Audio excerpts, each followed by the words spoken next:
এই ক্ষুধার্ত ব্যক্তিটারে ওনার ঘরের মধ্যে নিয়ে গেলেন আর বললেন, স্ত্রী, ঘরের মধ্যে কোনো খাবার আছে কিনা?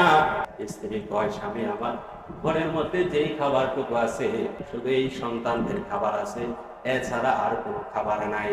এইবার স্বামী বলেন, আমরা অভুক্ত থাকবো, এতে কোনো অসুবিধা নাই। সন্তানদেরকে তুমি যেই কোনো একটা বাহানায় খাবার না খাওয়ায় ঘুম পাড়াইয়া দাও। মেহমানকে খাবার দেওয়ার পর বাতিটা বন্ধ করে দিবা, বাদ বাকিটা আমি সামলে নিব।